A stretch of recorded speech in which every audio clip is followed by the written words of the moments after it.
what sets us free. We need to become incorrect to speak the truth about life and death.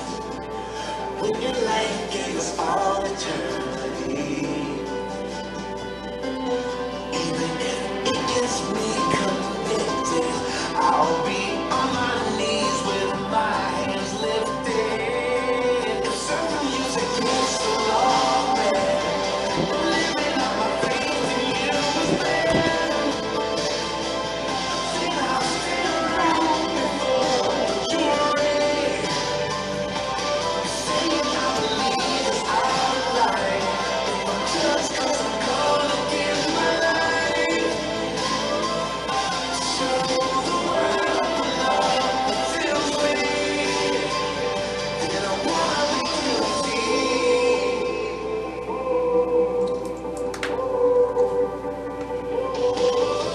I'll rise up and honor you. I'll testify to the good you do. 'Cause your grace and your mercy have overtaken me. So even if it gets me convicted, I'll be on my knees with my hands lifted. Certain music gets so long, man. Living on my faith in you is bad. Then I'll stay around before you're ready. Saying I believe is alright. Just 'cause I'm gonna give my life. Show the world the love that fills me. Then I wanna be guilty by association. Guilty of being a voice for craving. Your way, your truth, your life. I'll pay the price to be alright. If certain music against the law, man, if living on my faith in you is bad, then I'll stand right before the jury, saying I believe it's alright. Just 'cause I'm gonna give my life. Show the world the love that fills me. Then I wanna be guilty by association. Guilty of being a voice proclaiming your ways, your truth, your life. I'll pay the price to do all right.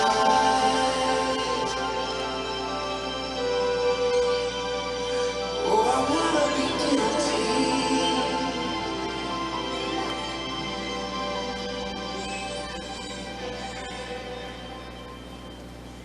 You may now be seated.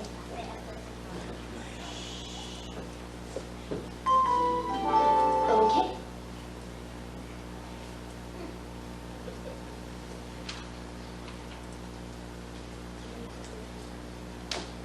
All right. I also heard that put another way before, is if you were put in court and put on trial for being a Christian, would there be enough evidence to convict you? That's a pretty serious question. And for most of us, most of the time, no, probably not. But it's something to think about. And it is something to think about being a Christian, and we'll get right into what we're going to do tonight. But we've got it good in the United States. We really got it good in the United States. So we do take it for granted, the fact that we have, that we come to church, that we're Christians and things like that. Because we're not going to be persecuted like a lot of places in this world. But the thing is you need to be committed to your faith enough to when the time comes, if the time comes, that you're going to be committed even in the face of adversity, because that time may come, and it may. We never know. Ronald Reagan once said, "Freedom is only one generation away from being lost." And let me tell y'all what the first thing we'll lose when we lose our freedom in this country. We'll lose our ability to serve Jesus as the the way the Bible tells us. So that'll be the first thing we do. So be prepared. Always be prepared. Pray that God blesses us and continues to show mercy on us, but be prepared to be found guilty of being a Christian. So, all right, let's look at what we're looking at for tonight. Now, we've just kind of wrapped up our little look into dinosaurs and stuff like that, and all of that stuff, and determined that the real reason behind all of that is that we have to believe the whole Bible in order to believe any of the Bible. And that starts with that baseline of Genesis chapter 1 through, or chapters 1 through 11, which is the foundation on which the rest of the Bible is set. And that's kind of the reason we was doing all of that. Now, goes along kind of with the song a little bit, but if you had to argue, and I'm not talking about in the in the squabbling sense, but argue as in the sense of law. If you had to argue your case, of this Bible and of the things you believe as a Christian, can you do so? Are you capable of doing that? Is that something you do? Because here was the question that I got. This was back in 2020, I believe, when all this first happened. The first question we got after the dinosaur question, was how do I handle non-believers when they ask me questions about the Bible? Because that was the question that come up. Somebody had that question once we went to looking at the answers to the question that we had just went through. And so people, I had some folks in here that said, wait a minute. So the things that I've been taught, maybe in school wasn't just right. So how do I handle non-believers when they ask me questions about the Bible?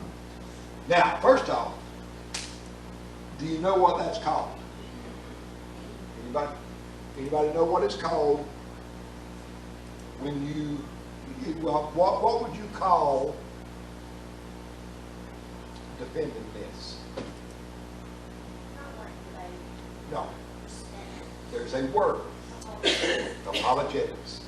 Apologetics is let me just give it to you like this. Apologetics comes from the Greek word apologia, which simply means to give a defense. So apologetics is to give a defense. In this case, Christian apologetics is to give a defense of our Christian faith.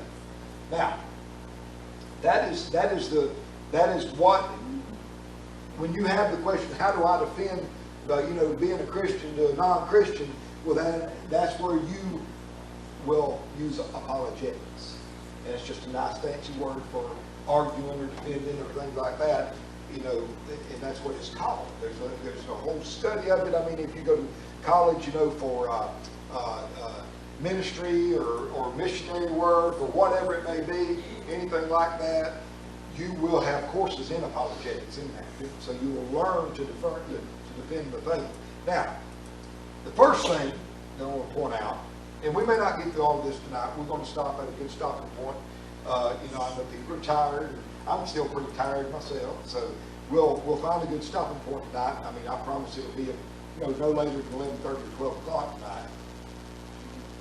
Just see Paul at midnight had a guy fall out the window asleep. So, and I don't know that I can go lay on you and bring you back from the dead. So I'll cut you out before that. But anyway, first off, let's look at this. Christianity is about real people, about real human beings. It's about real history. And it is about real events. How many of you sometimes think of the things of Christianity and of the Bible like David and Goliath? How many times do you think of that as just like a story? Like say like Jack and the Beanstalk, or how often does it ever kind of come across your mind in that way? And I mean, even as adults, there's a lot of adults that think, it's kind of, and even if you don't believe that, it will still cross your mind in that way. I feel like I overthink it. Do what? I feel like I overthink it, but I think it's because I've always grown up. Yeah, exactly. Yeah, And we discuss stuff like this a whole lot, yes. I think even believers, I've actually heard the term use the word embellished. In other words, that the story had truth to it, but that it was made- embellished. It was made bigger. made to look bigger and better and greater and all of that, yes, But to I think embellish. the more you, I'm sorry, Oh, go ahead. the more you understand God, then the more you can like receive the word Yes. and not be moved by Not, how far-fetched it may seem to you won't an necessarily, earthly. yeah. You won't necessarily think about a guy that's 10 foot tall. You just think about an enemy of God's people that was pretty bad, that he got beat by somebody. You know, And that didn't become that way without passing through his, his allowance in the first place. yes, yes, that's right. Did you have something? But I mean, that's the thing, is a lot of people do kind of, I guess you would say, disassociate the things of Christianity with reality. And it's, you know, that's an easy thing that happens. And first off, we have to understand that, like I said, the Christianity is a real thing. It's got real history, it's got real people, it's got real events, and things like that. So that's one thing that you need to think of. It's not a compilation of Buckaroo stories. It's not, and I heard, I was listening to Brother Adrian Rogers today on a short little sermon. Love listening to him. He's so, for me, he's so easy to listen to, and he flows so well, and he can simplify some things just so beautifully. I love to hear him preach. He was talking, and I can't even remember now. I got too carried away with him, but anyway, that'll come back to me in a minute. I told you I'm pretty tired straight. But anyway, let's just keep moving on. It's not a bunch of stories and a bunch of make-believe. It's simply the truth. It's historical and that kind of thing. Now, let's look at some history. This is a way to help you to be able to defend the faith. First of all, anybody in here ever heard of the Dead Sea Scrolls? Would somebody tell me about the Dead Sea Scrolls? Tell me anything, somebody tell me something, give me some history on the Dead Sea Scrolls or something like that. No, that's okay. Are they, like, very old scrolls that people found from like a shipwreck? Well, that's all I've had an essay question on this. All right, Like, but stories okay, of but the road, and that's what it was. all right. Anybody else want to add or subtract or got any ideas about the Dead Sea Scrolls? Do I see a hand up there? Side, okay. Wasn't they, like, not necessarily personally supporting with Jesus, but wasn't they filming caves in the Red Sea? All right, anybody else? I mean, and I just want to hear what your thoughts, just, you know, if anybody else got another thought or another belief or whatever about it, please add to this. Some of them were supported texts that we did not have as part of this Bible. Okay. Anybody else? Now here's the good news. You've each got some of it right. So, they're scrolls. Old scrolls. That's absolutely right, Carter. Hey, and even better, they were found, and that was very good. That was very good. It wasn't a shipwreck, though. Si got the cave part right. They were found in caves. But it was not about Jesus as in historical data about Jesus, because they predate Jesus as far as his manifested walk on earth. So, and then there was a lot of scrolls there. All right, so here's what the Dead Sea Scrolls were. A bunch of shepherds found these old writings in caves in the Dead Sea region, and when they started studying, and they were in immaculate condition, because here's the thing, where they were found in these caves, it's very, very arid. So you don't have, and you know, if you've not been out of the southeast, you don't know what I'm talking about, really. But I got something at the house. I have a horseshoe at the house.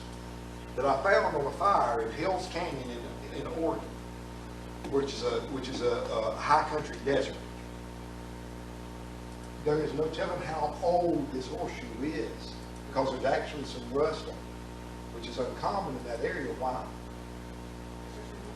Because there's almost no moisture, making it very old. All right, same case for the Dead Sea Scrolls. They were put up in good canisters, and they were in an area that was very arid, and therefore they were very preserved. What else would have helped preserve them? They were in caves. What's so interesting? What's so great about a cave? Temperature control. That's right, temperature controlled. It's just like we learned at the Bible history historical center up there last weekend. It's a controlled environment in a lot of ways. So these scrolls were very well maintained. The Dead Sea Scrolls dated to around 250 years before Christ, or about 250 BC would have been their age. Somewhere between 150 and 250 BC is about the time that these scrolls were written. They're important for a few reasons. They wasn't found until the 1900s. So one of the things that's amazing about them is that when they translated it and they studied them and they translated them, they found that there was almost zero difference between them and the King James versions of the Old Testament. Basically, and the only discrepancies were so minor, and they didn't actually count, or they didn't make any difference, and they didn't. Any discrepancies outside of that would have been just stuff that they couldn't really quite make out. They were written by, They were written. Yes, and that's, I'm glad you brought that up, because here's the thing: some people say, well, that's because that is and just so you know, that is the oldest known manuscripts of the Old Testament that exist in this world. And some would say, well, that's Where are they at now? Most of them, I think, are in Israel, I think, but now some of them may be in some other places I can't remember. The thing that's significant is you got to understand what they were. First off, who would have written these? It would have been scribes. You ever heard the word scribe from the Old Testament? That was a position that people had. There were some priests that they were scribes. And what they done is they wrote. They were human printers. They were human printers. And here's how, you need to study about the scribes and how they work. They would take, say, a scribe, say the roll of the Book of Nahum, and he would set that in front of him, and he would set his clean paper in front of him, and he would start to transcribe from one to the other, and he would write it exactly as it was on the one that's the original. Right? If he made one mistake, and when I say one mistake, y'all heard jot and tittle? It's in the New Testament. A jot is a little tiny dot. A tittle is a little tiny line. If he so much as messed up a jot or a tittle, he would have to show that to whoever was in charge. They would destroy completely what he had done. If he made that mistake on the very last word of the book of Psalms, he had to throw it all away. Okay? So he would start all over. And the scribe would do this book. And once he got this book and it was correct, he would show it. He would get checked, and they would all check it. If there was no mistakes found between it and the other one, this would be accepted. Once it was accepted, it was rolled up and preserved. And the one that he used to transcribe from was completely destroyed. That's why you don't find anything older than this, because they destroy, once they scribe, they destroy it. And they would not, so in that way you have what is right. And that was it. That's the way they did the Old Testament. So the Dead Sea Scrolls would have been that exact thing. And when they were compared then to, like I said, the King James Version's Old Testament, it was almost exactly word for word in translation. It was that clear. So that's why the Dead Sea Scrolls are important. But you know what? Here's the thing. The Dead Sea Scrolls are real. You can put your well, you can't, any of us try to put our hands on them, we'd probably get shot before we got there. But you can put your eyes on something that is real from that time. That's the thing. That's a tangible. That's a real deal.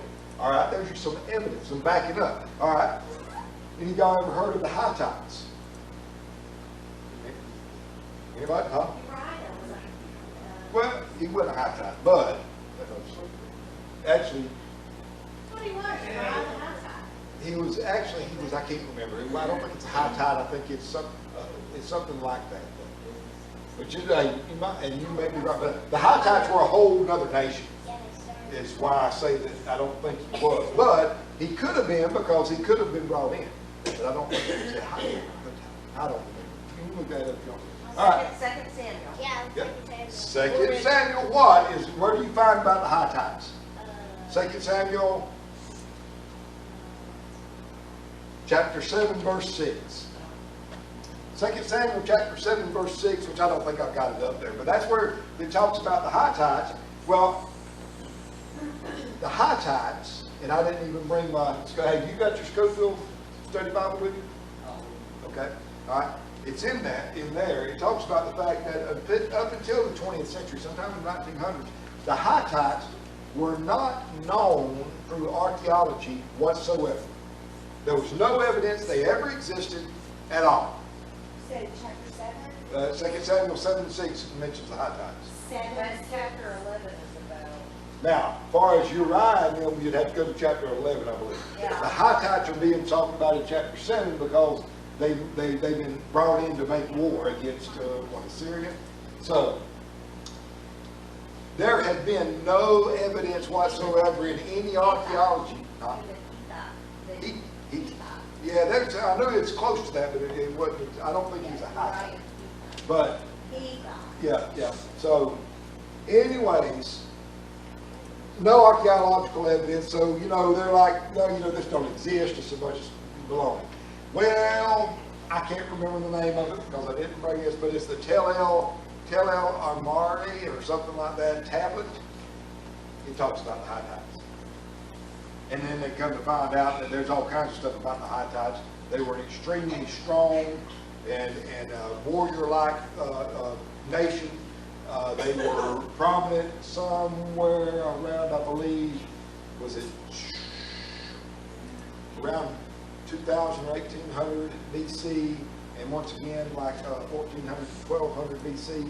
And there's all kinds of historical, archaeological evidence now about something that the Bible explained way back. 2 Samuel would have been written way back in the time of the scribes. So, there's some of that stuff that kind of backs things up for you and that kind of thing. Now, other things that we have to help back up the Bible would be ancient historians. And I'm fixing to give you a list. Just write off some names here. You can look them up if you'd like, read some of those works if you'd like. But there's people like Josephus. There are people like Tacitus. I just used Tacitus recently in a sermon.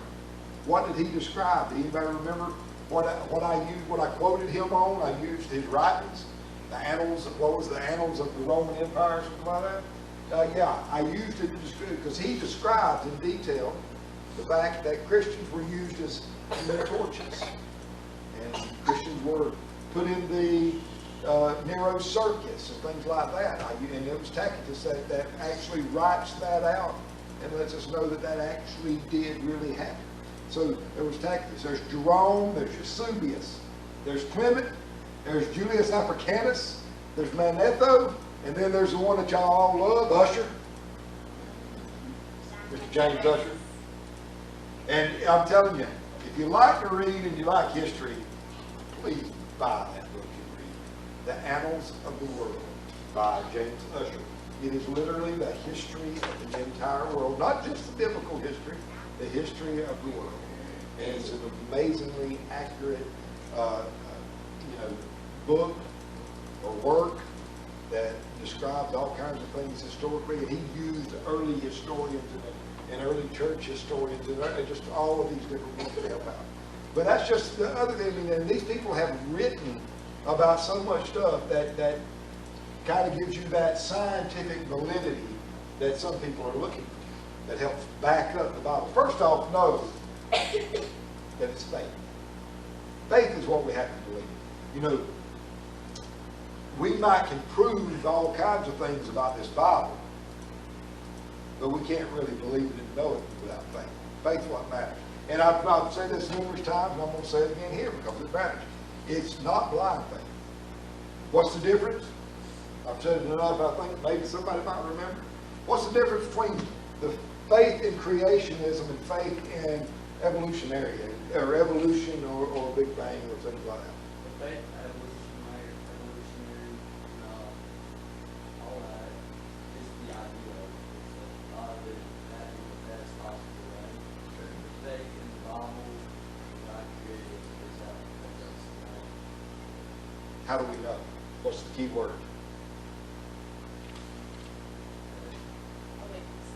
Eyewitness. Eyewitness. That's the difference between a blind faith and faith.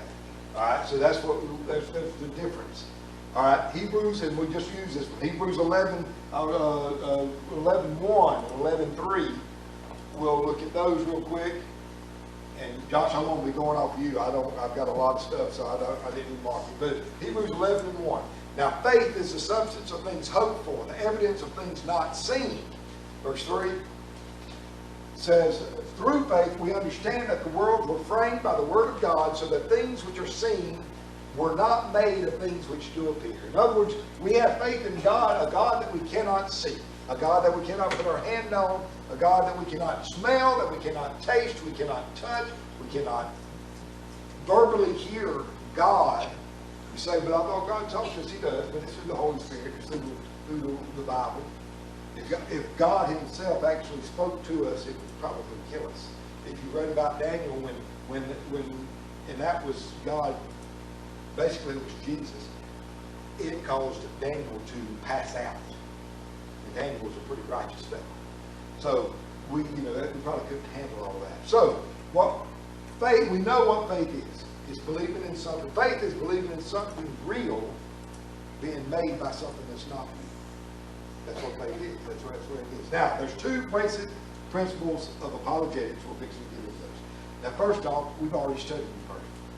It's creation apologetics. All right, that's what we've been going over lately. That's that talking about the necessity of believing that Genesis 1 through 11 is actual fact, and the reason why it's important. I'm going to tell you, there's a lot of folks in our religion, within Christianity, that don't find it important to believe in Genesis 1 through 11. I'm just going to go ahead and say that. You're going to meet plenty of people like that. Some of them will be very prominent people within the faith of Christianity they'll say, well, God created it. We got to say that, but I mean, it don't really matter how it happened and stuff like that. But there's things that are too important. First and foremost is the key to me, one of the biggest things that you've got to believe in is simply this. Death could not enter the world until sin entered the world. Therefore, there couldn't have been millions of years of creation where there were fish and there were birds that would have had to die before. Where there was things like that. So that's a key. There's a reason. There's a reason why everything is written the way it's written. We have to have a foundation that is solid. The Bible even talks about this. What happens if you build your house on solid ground? Sure. What's the other option it talks about? What wind? If you build it on sand, or in other words, I'm in construction.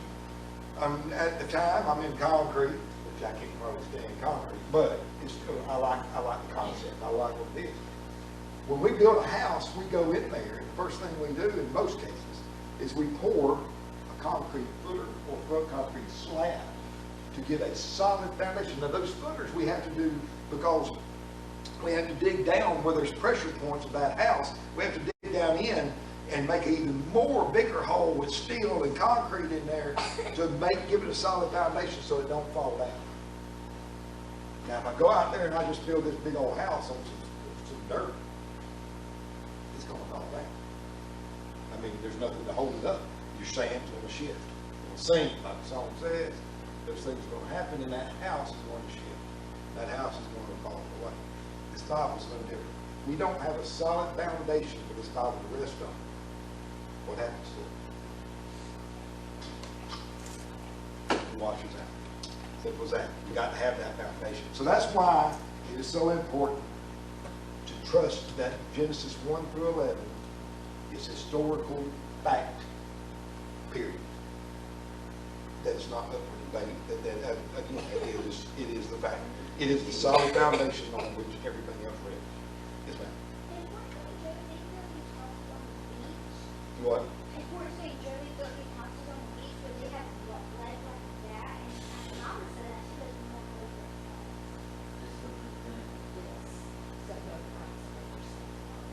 Yeah, and if they're not done right, then they do sin. And they do fall. Yeah, and used to, you didn't have to do them right. So, and that is make that, and that's a good example. Is that if it's don't have a solid foundation, it's not going to be there. It's not going to stand. It's not going to. You're going to start building. It's going to. You're going to find out it's not a square now because it's not got a solid foundation. If you don't have a solid foundation for this, it gets out of square. If you don't have a solid foundation on your understanding and your knowledge of this, you're going to get out of square. Somebody's going to question you, and you're not going to be able to answer. And I mean, that's because you don't have that foundation. But we have to believe. We have to believe that this is the actual truth. That 1 through 11, Genesis 1 through 11 is. And like I said, you're going to have people tell you that it's not a big deal. Some of them are going to tell you it's not a big deal, and they're fine Christian folks. But I'm telling you, you need that foundation. Stand on it. Don't mix the beliefs of the world with the belief of God. Because it's simple as this. It's in a movie, it's put like this. He said, you don't change the Bible because of scientific findings. And you don't validate the Bible by scientific findings. You validate scientific findings by the Bible. If your scientific finding is contrary to what this Bible tells you, then your scientific finding is wrong. It's that simple. That's what you have to believe. That's part of the faith right there. Now, I think we've covered that stuff. And if y'all, anybody got questions on the creation stuff, I'm more than happy to answer those questions for you or look at them with you. If there's something I can't answer, we'll know where to find that answer, and we'll go do that. But just let me know. But I'm not going to keep on creation this right now. Apologetics. I want to go into the next part of apologetics, which is the very important. It's probably the most important apologetics that we need to be up on in our everyday life, and that is resurrection apologetics. Anybody want to tell me what that probably means?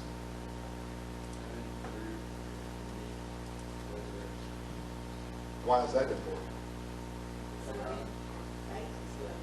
Other than the things that we believe Old Testament and even Jesus. And I know like in here it talks about that, like, I mean, without resurrection, Jesus' crucifixion is just another death.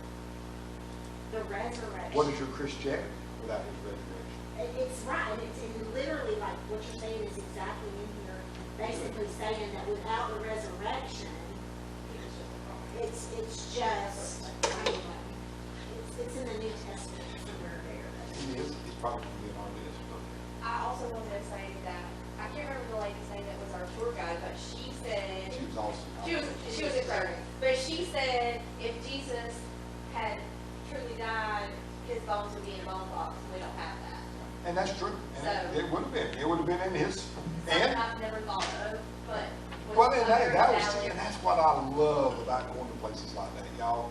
If it didn't, I know, I don't even have to ask. There was not a single one of us that did not have something, and I don't even want to say learn, but something that, bam, hit us in the face going, I never thought of it like that. Yeah.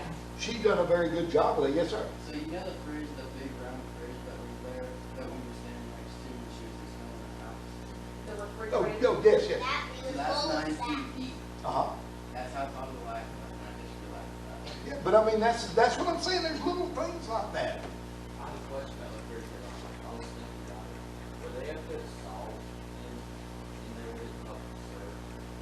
That way, if they were salting that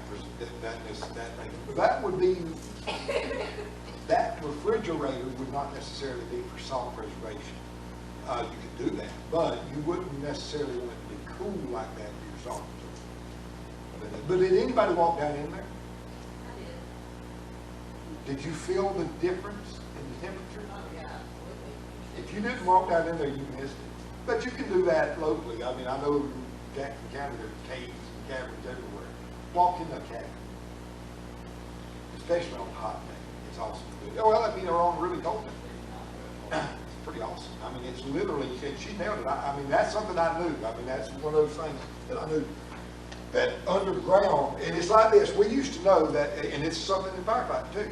When you ever have to deploy into a fire shelter, which you don't ever want to do, immediately start digging down from your face to get down in there, because once you get this far down in the dirt, it starts cooling off. The heat of that fire don't go there. And it shoots up the top of it. So, that's all. So I mean, I knew about that, but it's still pretty awesome. We can get them actually do it. But I was just gonna say, like, that is kind of, I mean, it's not a biblically, like, supported apologetic, but it's like like, But it is. we know it's true, but it's never something that we ever thought. But it's tangibles. That's what I'm saying. That's the key is a lot of times for our apologetics, we have to have tangibles. And if anybody don't know what I mean by that, I'm talking about things that we can see, taste, touch, hear, something that's, we can actually process. This is tangible. I can touch it. My voice is tangible. You can hear it. My movement is tangible. You can see it. If I go out and get hot and sweaty and I don't take a bath, I'm going to stink. That's tangible. You understand? Those are that's tangible. It is just something that our senses can realize. And when those little things are tangibles, and sometimes for people they need tangibles. Like I said, faith comes. Listen, well, we'll get to that. It's actually here. Like I said, we may not make it through tonight. But sometimes we have to have tangibles to get people to think. And then when they begin to think, I'm going to tell you, Katie says this from time to time, and it's the most amazing thing when it ever hits you in your face as to what it really means. Brother Mike Parker come and told my daddy, I just want you to come and hear the word of God. He didn't try to pound on daddy. He didn't try to make him do this, make him do that. That can wait. Yeah. I love Brother Mike. I'll tell you, I love him to death. He's my first preacher, and I think the world of him. But all he done was he come and he said, please just come and listen to the word of God. Why would he say that, y'all? Anybody? Why would he just want him to just come and listen to the word of God? Why would I want you to just come listen to the word of God? Yes, ma'am. Some reason little kids to come to VBS. Because here's the thing. Faith comes by hearing, and hearing By the word of God. And that's Amen. the verse of the day today. And there's another one that's right. Faith comes by hearing by the word of God. But there's another one that we're going to read here a little bit later. Probably not tonight. We won't get that far. Paul says, I planted, or Apollos planted, I watered, but God gave the increase. You see, I can invite you. I can tell you. I can do all these things, but until God talks to you, it's just stuff. It's good stuff. And you may even take it as good stuff, but until God calls you, it's just going to be stuff. But then once God does call you, then it's going to come. It's going to make sense. It's going to, then you don't need the tangibles anymore. Then it's all about faith. And I'm talking about faith because then it becomes something I know. And I know it because I know our witnesses. And so you don't need those tangibles anymore. But when you're working on witnessing and doing, and when somebody is going to come out there and they're going to start hammering you, you need to have some tangibles. You need to be able to do that. And that's just as simple as that. So for resurrection apologetics, I've got a long list of verses and stuff that talk about it. And I don't even know if I'm going to turn to all of them. If anybody would like a list of the verses, by all means, please let me know. I will be glad to give them to you. I've actually gotten a list of verses for this sermon I have it saved individually in my computer, so I can just print it out for you. I can email it to you. I can do whatever.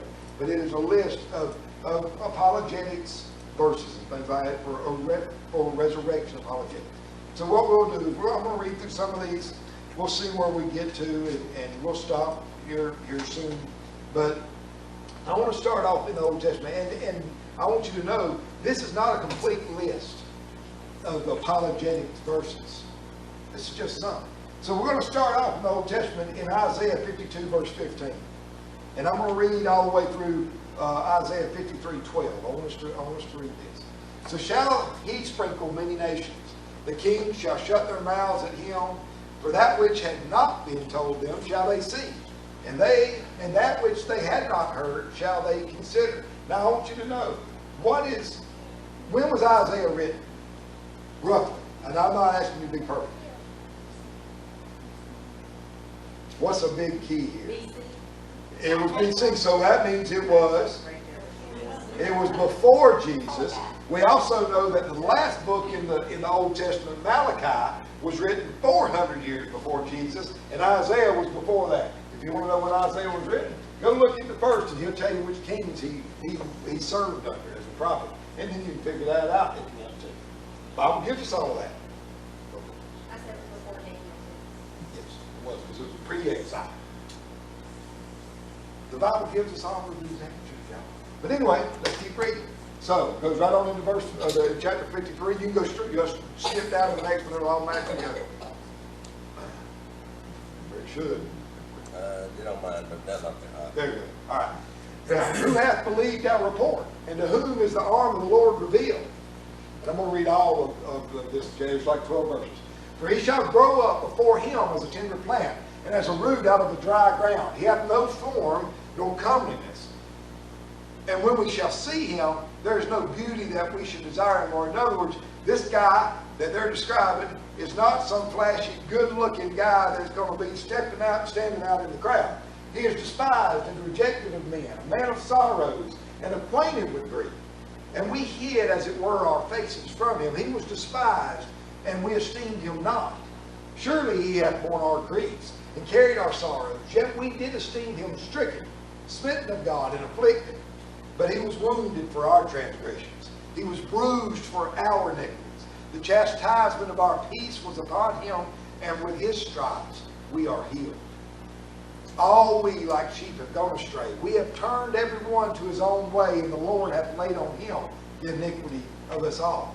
He was oppressed, and he was afflicted, yet he opened not his mouth. He is brought as a lamb to the slaughter, and as a sheep before her shearers is dumb, so he openeth not his mouth. He was taken from prison and from judgment. And who shall declare his generation? For he was cut off out of the land of the living. For the transgression of my people was he stricken. And he made his grave with the wicked, and with the rich in his death, because he had done no violence, neither was any deceit in his mouth. Yet it pleased the Lord to bruise him. He hath put him to grief. When thou shalt make his soul an offering for sin, he shall see his seed. He shall prolong his days, and the pleasure of the Lord shall prosper in his hand. He shall see of the travail of his soul, and shall be satisfied. By his knowledge shall my righteous servant justify me, for he shall bear their iniquities. Therefore will I divide him a portion with the great, and he shall divide the spoil with the strong, because he hath poured out his soul unto death, and he was numbered with the transgressors. And he bare the sin of many, and made intercession for the transgressors. Who am I talking about? Who is Isaiah writing about? That's Jesus. Gosh, I don't know, let's see what that would be for. I used to know, I think, what is this, 700 years before Jesus? Something like that. Isaiah wrote to a T the life of Jesus. And literally described him in detail. Not just him, but who he was, what he would do. So we know that it was predicted way before Jesus even was on the earth. Then Jesus predicts Jesus in resurrection. Luke 18:31 through 34 says this. Then he took unto him the 12 and said unto them, who's the 12? The disciples. Behold, we go up to Jerusalem, and all things that are written by the prophets concerning the Son of Man shall be accomplished. That's Jesus talking right there. Can you go back one just for a second? Jesus is saying, we're going to Jerusalem, and all those things that's been written in the Old Testament about me, they're about to come true. The ones that hadn't already come true are about to come true. Go ahead, John. For he shall be delivered unto the Gentiles, and shall be mocked, and spitefully entreated, and spitted on. And they shall scourge him, and put him to death. And the third day he shall rise again. One more. Or is it not there? 34. And they understood none of these things, and this saying was hid from them. Neither knew they the things which were spoken. This is right before Jesus dies. Not long before. Jesus told them exactly what was about to happen in what was recorded. So now we have a prediction. We have a prediction right there at that time. This is prophecy. So what are we moving into now? What is the most important thing we got to have if we're to fit in the case? We have to have eyewitness evidence. Eyewitnesses. If you have eyewitnesses, you pretty much have your case won. Right? So let's get into eyewitnesses. Matthew chapter 28, verses 1, 6, and 7. In the end of the Sabbath, as it began to dawn toward the first day of the week, came Mary Magdalene and the other Mary to see the sepulchre. He is not here, for he is risen, as he said. Come, see the place where the Lord lay, and go quickly and tell his disciples that he is risen from the dead, and behold, he goeth before you into Galilee. There shall ye see him. Lo, I have told you. That's an eyewitness that has said, he's not here. Now, right at this point, he's seen him, but he ain't where he's supposed to be. He's not in the grave. This is a person telling you this. Now, do anybody know what the significance is about who this person is? I think we discussed this before. Who was this that went there first? Who just so the women. Now, what's significant about that?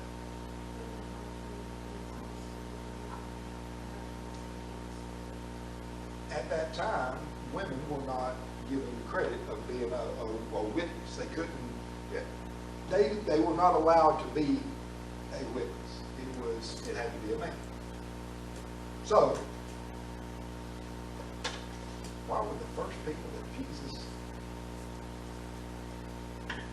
reveals himself to? Because if you know the story, you know that he actually appears to Mary Magdalene just right after this. Saying quit living with Well, I think it was. That ain't got nothing to do with women's live, I promise you. But I do think, like, the lowly, like, we see it all throughout Scripture, that God and Jesus, like ministers cares for and loves the lowly, like, The ones that are lower on the step ladder, yeah. And then not in necessarily an ugly way, but just where your lot in life is. Yeah. And that's right. And we all know that until just recently, throughout history, we understand the hierarchy of life. And to be honest with you, if you read your Bible, you understand that there is a hierarchy of life. There is a place for each and every one of us. But is it condescending? No, it's not. It's not biblical. Now, is it good? Do humans foul it up? Yes, we do. Bad. But Jesus, and we could go deep into a study on that. And I think did you do one on that, or was it? No, but I have something in mind. I was just thinking about the scripture about the weaker vessel, and it doesn't mean that she's lesser. It means that she's to be taken care of. And it's absolutely prized. As Paul describes the role of the husband and wife, it's not about weakness in the sense that we think of in the world today. There's other reasons, it has other purposes. It also is to show that us, even he is a man, he's not a man, I am the bride of Christ, or Christ takes care of me. But anyway, there was significant in the fact that simply that he did decide to do those women first, and it showed that his love for anybody and everybody, things like that. And again, we're not going to go into all that tonight. We can do that on a different time if we want to. All right, anyways, let's keep going. More witnesses. Right now we're talking about eyewitnesses, and I want to get a couple more in. Luke 24, 13 through 31. And behold, two of them went that same day, that's disciples, to a village called Emmaus, which was from Jerusalem about 80 furlongs. And they talked together of all these things which had happened. And it came to pass that while they communed together in reason, Jesus himself drew near and went with them. But their eyes were holden that they should not know him. What does that mean? Anybody? God took away their ability to recognize that this was Jesus. That's what it means. It simply means that. So they're talking and walking with this guy, but God has made it where they can't recognize him. And he said unto them, what manner of communications are these that ye have one to another as you walk and are sad? And one of them, whose name was Cleopas, and if you want to get into a deep study about stuff, you go study up on who Cleopas was, or possibly was. Answering said unto him, art thou only a stranger in Jerusalem, and hast not known the things which are come to pass there in these days? Or in other words, where you been? Under a rock? That's what they're saying. And he said unto them, what things? And they said unto him concerning Jesus of Nazareth, which was a prophet, mighty in deed and word before God and all the people. And how the chief priests and our rulers delivered him to be condemned to death and have crucified him. But we trusted that it had been he which should have redeemed Israel. And besides all this, today is the third day since these things were done. Yea, and certain women, does they say that kind of like, well, I don't know if I believe it, it's women. And certain women also of our company made us astonished, which were early at the sepulchre. And when they found not his body, they came saying that they had also seen a vision of angels which said that he was alive. And certain of them which were with us went to the sepulchre and found it even so as the women had said, but him they saw not. Then he said unto them, O fools, and slow of heart to believe all that the prophets have spoken. Ought not Christ to have suffered these things and to enter into his glory? And beginning at Moses and all the prophets, he expounded unto them in all the scriptures the things concerning himself. And they drew nigh to the village whither they went, and he made as though he would have gone farther. But they constrained him, saying, abide with us, for it is toward evening, and the day is far spent. And he went in to tarry with them. And it came to pass, as he sat at meat with them, he took the bread and blessed it and brake and gave to them. And their eyes were opened. They knew him, and he vanished out of their sight. More eyewitnesses that's seen Jesus. You know what those guys done? Now they went in, they talked to this guy and just staying with him because it's done getting late. You won't never make it to where you want to go before it gets dark. You don't want to be on the road. Then they realize this is Jesus. And then some of the nuns head back out of the house and they stroll all the way back to Jerusalem because they got to tell them. And I love the next. Go ahead. Go ahead to the next verse. And they said one to another, and I do love this one. It's in my Bible underlined with all kinds of writing around that. Did not our heart burn within us while he talked with us by the way and while he opened to us the scriptures? What is significant about that? It's not really apologetics, but what makes that feel so good? And hold on, does it make you feel good to read it? And I think that if you have had an encounter with the Holy Spirit, you can relate to that. Like, you just your heart feels like it's exploding. Absolutely. Let me ask you this. All right. So Jesus, we just read that Jesus, he expounded the scriptures, or in other words, he taught them the Old Testament as they walked. Jesus read the Bible. Can we do that? Can we have that? How? Do we need to go through John again? When you read this, you have the opportunity, you have the same opportunity as those men.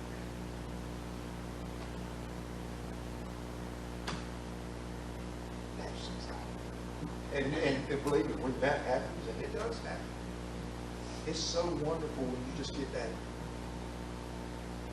I don't know, that feeling that just, the stuff that he gives you. And it's in there, and it's awesome. and I love it, and I don't know how else to explain it. We'll go ahead and we're gonna hold up right there for tonight, and we'll get back into the rest of the story next week, and we should be able to finish it up. And didn't we do well tonight? Like, we got in here, We did better. we did better. Our goal is what we say 6:45. But that's, yeah, and that way we get to, you know, kind of time it out, get it out of here, and all that. And I'm gonna tell you, if this bores you, I'm really sorry that it don't bore you, because I don't even know how it bores you. This is the most exciting, there's nothing, you know what? There's nothing in the whole wide world that's more important.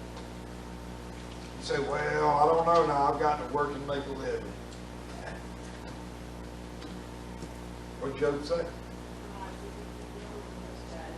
But, well, yeah, but Job said, Even for the sparrows. oh, yeah, and that's, yeah, God said that, Jesus said that. Job said it, I desire your word even more than my necessary food.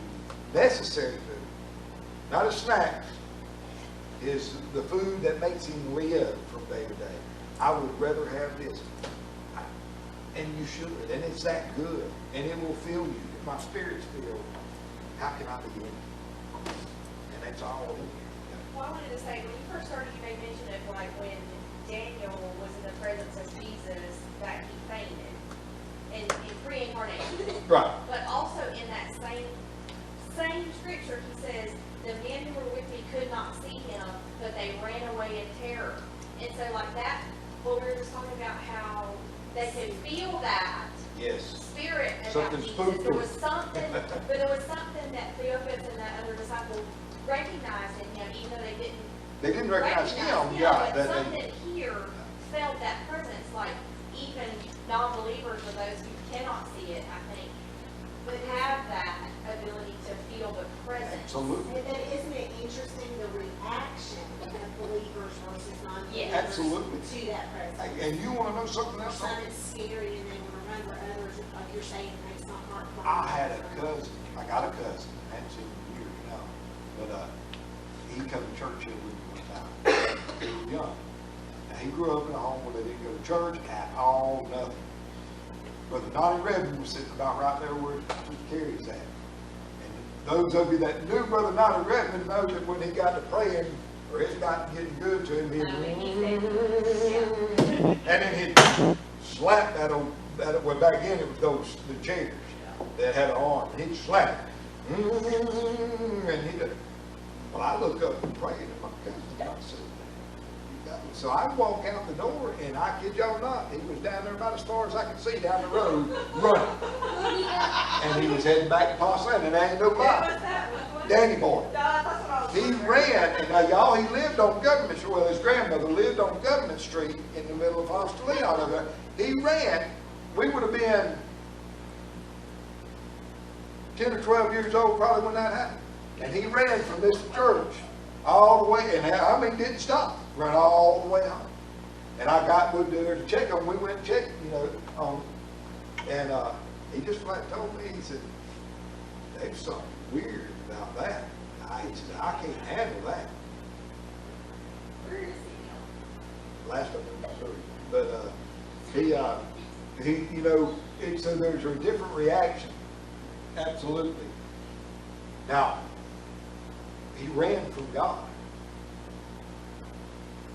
And I can tell you, the last I knew, and I love my cousin, me and him was tight when we were young. The last I knew, he was still running from God. Don't run from that thing. Oh, don't run from it. Go and embrace it.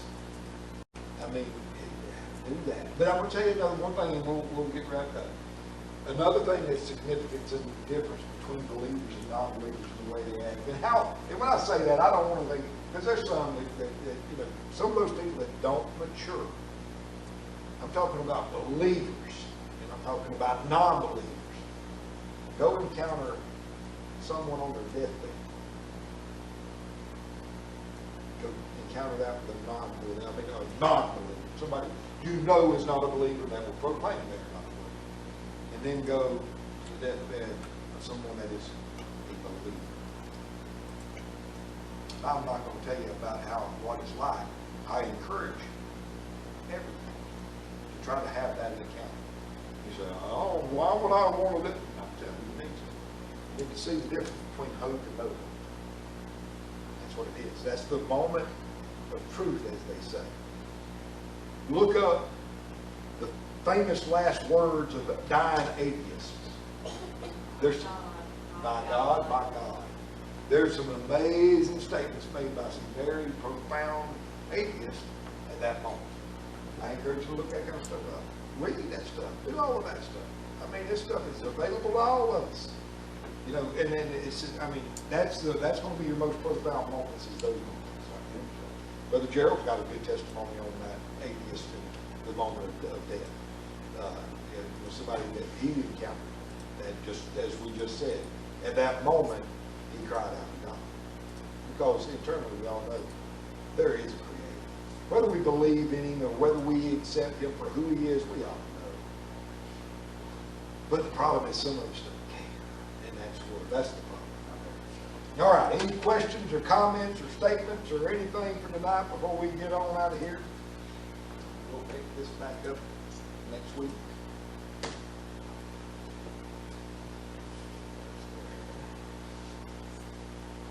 Anybody? So y'all got it all in the back. Y'all getting better and better.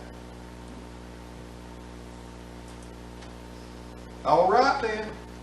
Let's do some. Still got your hands up. I was going to say I need volunteers for, and so y'all get your hands back up for it.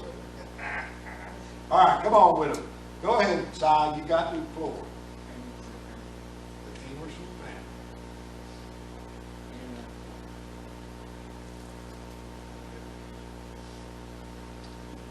Yes, sir.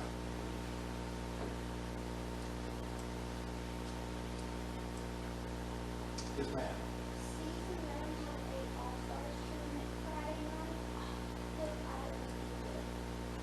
Remember, seats, I hope they all are safe and healthy and play their very best.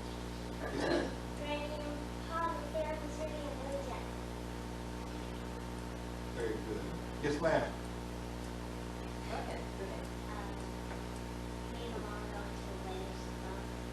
You're getting married. Oh, I thought I heard you say you was going to your wedding. Well, y'all be safe and enjoy your trip to Kentucky.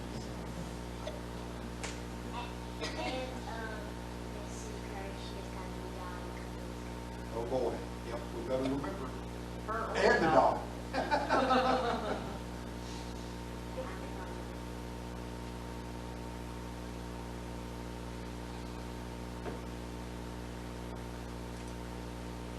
Yes, ma'am. Continue to pray for the family that I know is in India. Really struggling and all of that. All the people came with me. Huh? All the people came with me. Really good. I was hoping somebody would stand in the gap. Yeah. It's rather than actually give credit to Yeah. Yeah, I you, Justin, persecuted Christians, Nigeria, and me. Bubba. Bubba and me. And Bob. Yeah, I think y'all done pretty good there, yes, ma'am. Remember another girl named Ryan? Yes. 31, and she does gave her 5 years.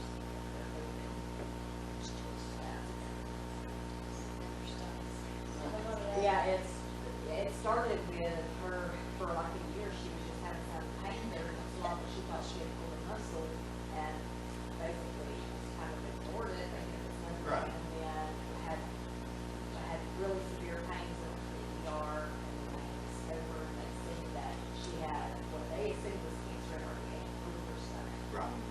And was in her liver, and she got confirmed yesterday that it was just. And they're looking at a treatment plan, but they said 5 years. And she's like, she's 30. Still chance that she survived. She beats It's a it. miracle. Lord takes care of those kind of things. Man can give you their educated guess, and it is educated, but God decides. Usually. And she had something on Facebook that she was looking for the Lord, but I do know that there, in the last few days, she's really. I'm sure.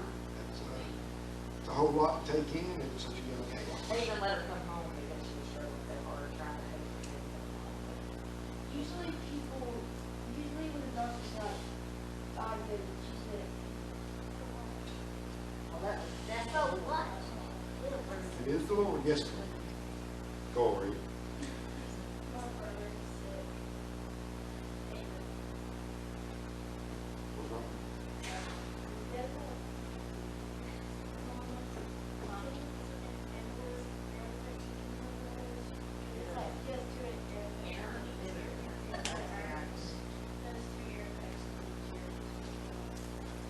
Yeah, that don't I feel. guess one in each ear or two? One in Yes, in her ear, but she wears That would hurt. Yes, Ken.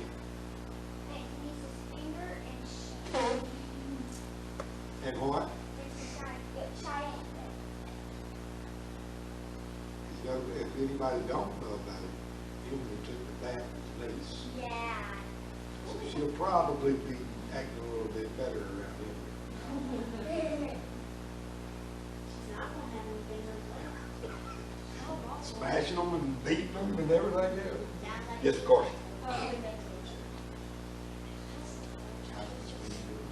Last time I heard, I know she got one, I think that they have a they have a great plan, a treatment plan in place. How is her boy Trent doing? How is, I know, he seems to be doing well. I didn't know if it was There you go. awesome. Good, His things are benign, but now, so. And I think they're also in areas that's not as big a deal. Wendy's was malignant. but And they- Chris, you know, was, This is the first time that there's ever actually been malignant tumors, but they have a cancer plate. malignant was cancerous and benign was not cancerous. But I was told that, from a close friend of hers, that they feel really optimistic about treatment. Lord for that. And I know Miss Darling got beaten by a softball last night, so. But it was a glancing blow, I think she was okay. And then, of course, Gary's probably in trouble, because he wasn't concerned. But anyway. Yes, ma'am. We had a friend up in Indiana who was recently just passed. She's in her early 30s and she got cancer like I think it was a year or two ago and she just got it. That's what we were hurt at. And also, I said 50. And also, we're trying to stay and do their cat that we have. Congratulations and good luck, and I will even donate to the fund if we need to. We're going Operation Baby. I'm taking Yep. 3. I'm gonna just keep doing it. I don't care. I have to. There's We've nothing- done that before, too. It's the saddest thing. This town is really, this is a big eye We opener. got. Oh, yeah, there's cats everywhere. Look, there are cats. Gary's like, it's talking to me. But, wow. You get one pregnant cat bringing us 3, and now there's another pregnant cat. I'm just like, this is not acceptable. Believe me, and the next thing you know, there will be 138 cats around your house. No. Yes, there will. Yes, me and Debbie and Josh and I, we ended up having to trap cats and get them gone from Granny or Grandma Joyce's. There was a bunch, yes ma'am. If you remember Caitlin, and Joe and Melissa, his mom has been in the hospital, they're trying to get her in rehab. She's really weak and not able to get up and down consistently, so they're gonna try to give her some therapy. And also,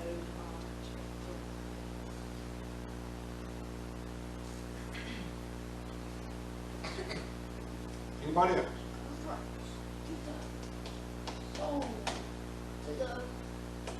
Mrs. Evers, and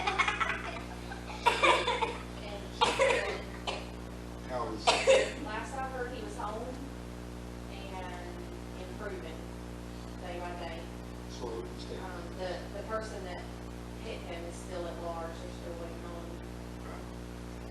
booth are you?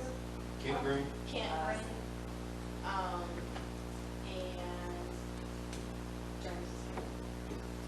Do you remember the James Levin's family?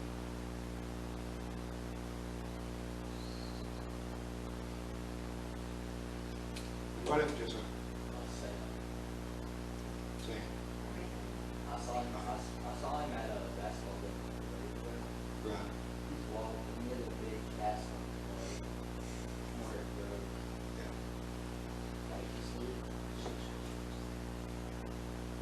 Anybody else? God, 3 times. No, it was so. Sold. To what? Oh, to the rich. We're gonna have an auction. I'll be the judge of that. Judge of the auctioneer. I think she can do the auction. Yeah. I'm the best at the auction. All right. Yes, sir. All right. Anybody else? Or is that all we got for tonight? Who would like to lead us in prayer tonight? She is, let's see. She is, there you go. What? Thank you. Sue Curry. Sue Curry is like- She's let's Susan, is that Just watching. very Nice. good job, way to be interpreted. That is weird. What did he say? I wish I could unhear that. Like, I walked up at 6:45 and I noticed, Lefties do things different. It's not backwards, it's just different. Yeah, and also they say that science says that most people live shorter lives or something. I can assure you, we do think things differently than right-handed people. It's just we use a different part of our brain. Yeah, and we That's- also use different parts of our eyes. So that is a difference in being left-handed. You really do think different. Camry's ready to go. What's wrong, Camry? Oh, you do? Okay. I might just let you. Anybody else? Are we good? We're good. All right. Y'all bow your heads. Cam's going to lead us in prayer tonight. Go ahead.